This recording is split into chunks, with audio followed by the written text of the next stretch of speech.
this would be a fun video because I really love cats. I grew up with cats. I have a cat right now. His name is Mishu, which is Polish for teddy bear, because my friend is Polish and she got me a cat. So, thank you, Natalia. Anyway, so I wanted to do this because I just love cats and I think it would be nice and relaxing.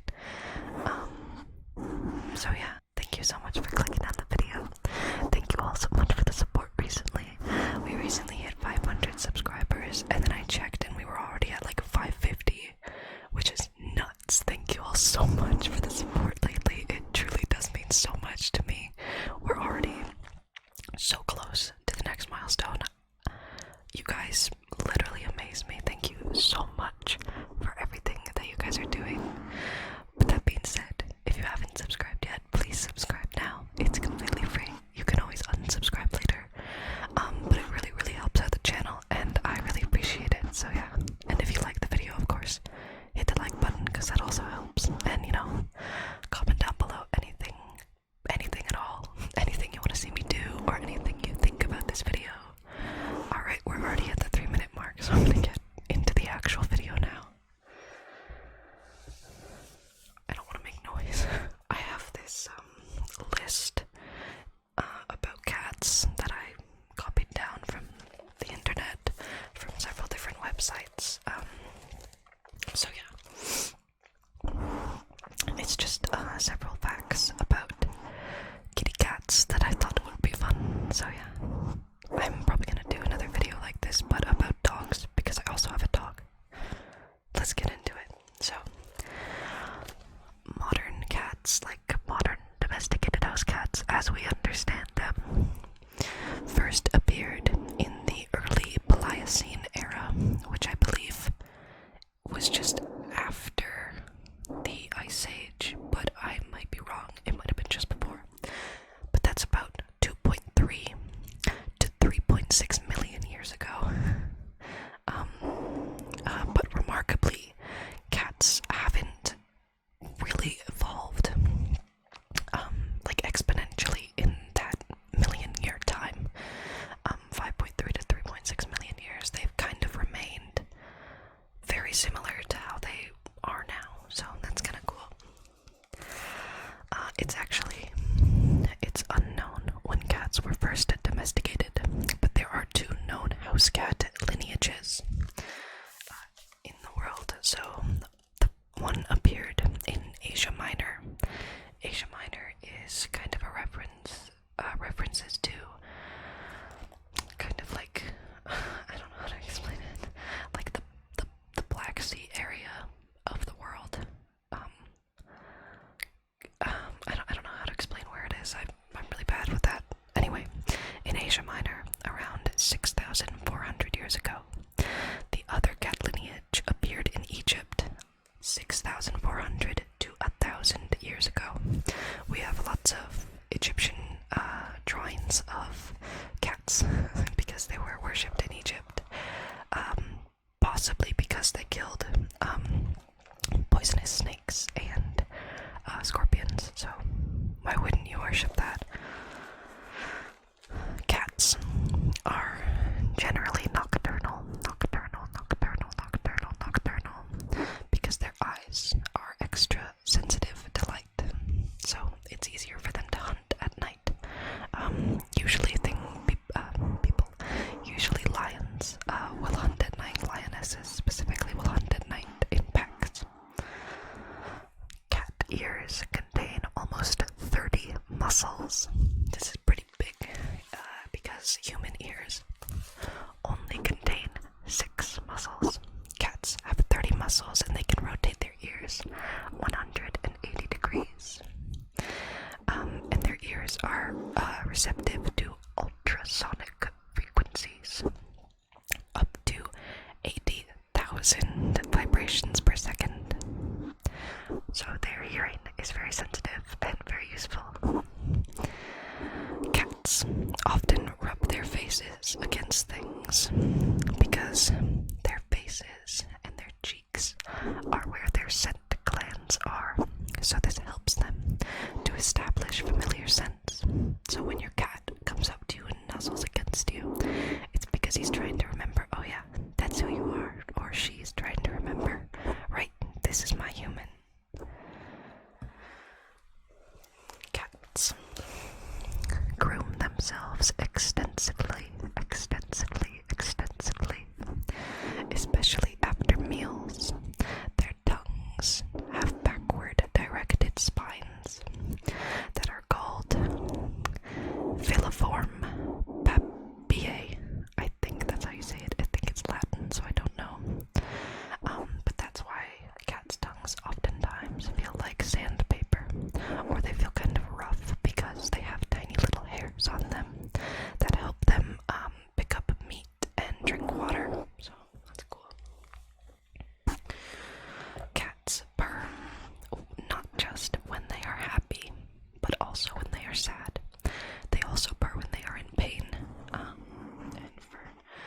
because oftentimes we think it is comforting for them to kind of purr and just feel like better. It's just a comforting sound for many people and for cats themselves. Cats actually rarely lapse into REM sleep or REM sleep, which humans have a REM cycle that they go through every night when they go to sleep. Usually, you dream when you are in your REM cycle, but cats rarely fall into such a deep sleep because their brains require that they wake up and be alert almost instantly because they are technically predators. So when they're sleeping, their body is ready at basically any time to wake up and attack or defend themselves. Cats. Cats have been known to travel hundreds of miles to find their owners. This is also a phenomenon with dogs, but scientists have yet to find an explanation for this, because there's no physiological explanation about how they would actually find people hundreds of miles away, so we don't know, but sometimes cats and dogs do that. There are about 44 domesticated house cat breeds around the world.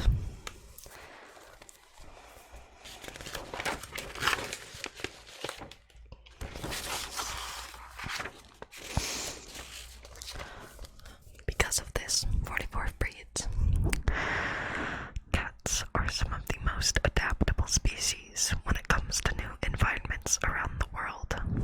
The only other species that is so adaptable is humans. And we take cats everywhere with us, so. A particular cat breed I wanted to talk about is the Norwegian forest cat. I know you're sensing a theme in the channel, but they are quite fascinating. They're one of the only cat breeds that can run face forward down a tree, because cats can climb trees with their claws, but they would have to back down the tree backwards. But because Norwegian forest cats are so adapted to living in snowy forests, they have the ability to walk down trees forwards. They were actually highly endangered during World War II, but they made a big comeback in the 70s, and now they're a very popular breed in France, Sweden, Finland, and Norway, obviously. And they were also known to be a favorite cat of the goddess Freya from Norse mythology. So I thought that was an interesting little tidbit about those specific cats. But also on the other side of the spectrum, because Norwegian forest cats are particularly acclimatized to cold forested areas. You have something like the Sphinx, which is acclimatized to probably warm areas, and that's why it doesn't have that fur. I actually don't know about Sphinx's origins, but they're hairless cats, so I would assume that they evolved in a place where there was little need for lots of hair. Many cats, historically, many cats, historically, were used on ships, boats, to kill rats, mice, and other small rodents. Again, this is why it's theorized that cats were worshipped in Egypt for killing things like venomous snakes or scorpions. Also, during the Middle Ages, cats were often seen as bad omens. That's why a lot of people believe that black cats are bad luck. They were seen as bad omens because they were associated with witchcraft and sorcery. And because of this, during the Spanish Inquisition in Spain, the Pope at the time, whose name I can't remember, during the Spanish Inquisition, he ordered that all cats be destroyed basically on sight because he believed that they were a symbol of the devil and that they were so closely associated with sorcery. But because so many cats were eliminated at that time, it actually increased the amount of rodents and rats cats in Spain, which led to more spread of the Black Plague. So basically, don't kill a bunch of cats when there's a very infectious disease circling around your country, because it's just gonna get worse. But I thought that was interesting, that they were seen as this like symbol of sorcery and witchcraft and demonic magic. So they were like, oh, get rid of them, but then they actually needed them to continue to survive. I thought that was fascinating. Cats are believed to spend 70% of their lives sleeping. Cats can sleep up to 20 hours a day. In fact, some cat breeds need 20 hours of sleep. 70% of your life. 70% of your life. I think humans, it's closer to like, I think it's like 60% of your life is spent sleeping for humans. 70% of their life is spent sleeping, and they rarely fall into REM sleep. Why do they need so much sleep? They're just tired, I guess. Something I find interesting is that cats cannot detect sweetness. So they can't detect like sugar in food, or I don't know, I guess like honey or natural sweetness. And this is oftentimes why cats aren't interested in sweet food. But I find that hard to believe, because my cat loves sweets. He loves potato chips, he loves yogurt, he loves like candy, but maybe he's an outlier. I did actually learn that sometimes if your cat is highly attracted to sweet foods, you should take him to the vet and get it tested for I believe it's like thyroid issues. Because if your cat is attracted to sweet food, it shouldn't be. So maybe I have to get Mishu checked out, but he is just a baby, so it might just be that he's very young and curious. But nonetheless, cats cannot detect sweetness, which I think is really weird. Domestic cats can purr up to 25 to 150 hertz.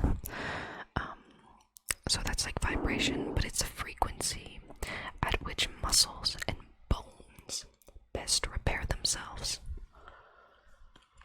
So there have been stories about cats who oftentimes will come sit on owners who are sick, or their owners who have broken bones, and they'll sit and purr on them, almost as if they're trying to help this person repair their broken bone.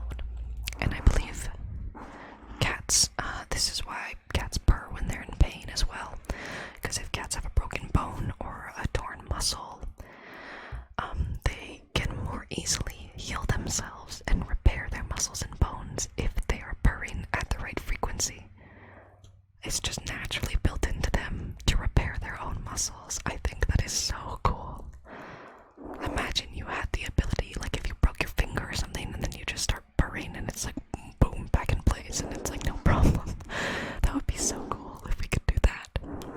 I wonder if in the future they're gonna find a way to like use cats in a medical sense, like use their purring to repair broken bones. That would be really fun.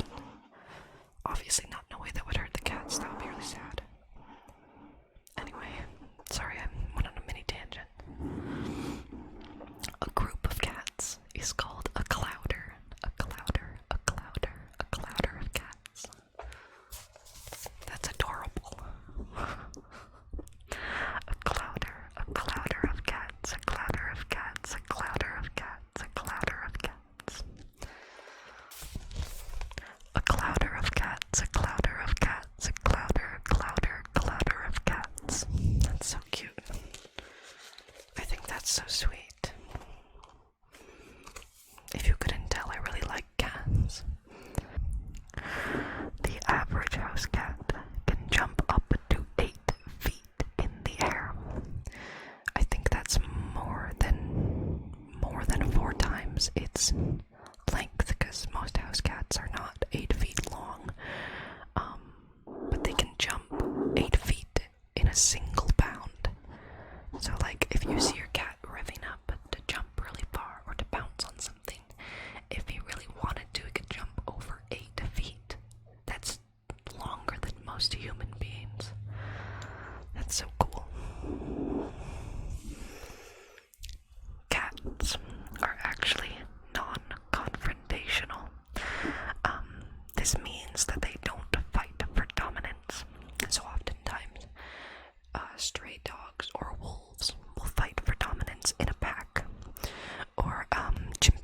bees, for instance, fight for dominance within their group, but cats don't fight for dominance.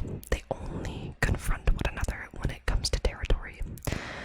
So male lions, the big manes, they only confront each other when it comes to territory. They don't fight over dominance over one another. They just fight over who gets which area to live in. They actually avoid confrontation unless absolutely necessary. This was interesting. The oldest known pet cat was found in a 9,500-year-old grave on the island of Cyprus in the Mediterranean Sea. I think Cyprus is quite close to Lebanon, modern-day Lebanon. So yeah, the oldest known pet cat was found in a grave 9,500 years old, which is older than the drawings we have in Egypt, some of the oldest drawings of cats in the world that are around 4,000 years old. So cats have at least, maybe not been domesticated, but had a partnership with humans for at least 9,500 years. That's amazing. And they still choose to be our friends today. My last fact is cats can recognize individual voices. So when you call your cat, I say Mishu, Mishu, Mishu, he can recognize that that is my voice. Which I think is interesting. I know that dogs can recognize tones and intonation, so that's why you say good boy in a high tone, because then dogs recognize, oh, that's good.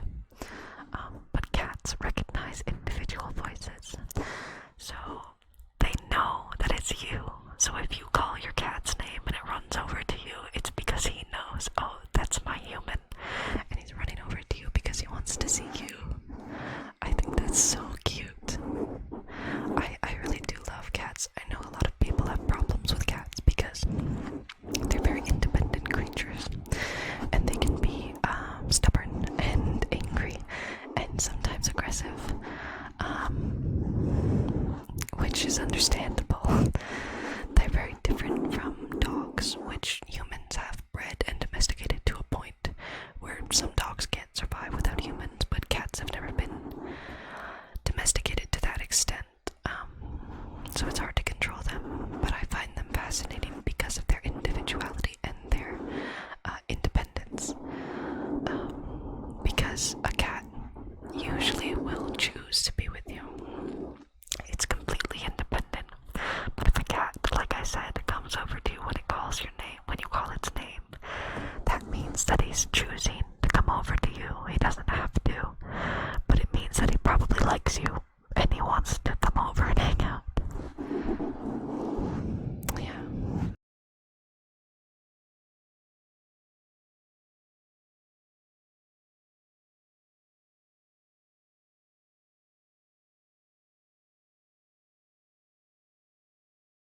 I think cats are really nice creatures.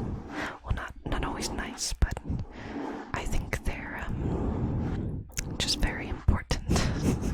I just like cats. I'm just a cat person. I can't help it. I do love all animals, though. I think I'd like to do another video like this about facts about animals. I'm definitely going to do a dog video because I also have a dog. I have a very small dog. But he's a very, very funny dog, so I think it would be nice to also talk about all the facts that make dogs fascinating. Because they deserve it as well. But maybe I can do a facts video on other animals. I've never owned any pet other than a cat or a dog. Actually, that's not true. I had a fish at one point and a hamster, but mainly I had cats and dogs. But if there's an animal you would like me to make a facts video about, then I will let me know in the comments below, and I'll do my best to make it happen. Yeah. So thank you all so much for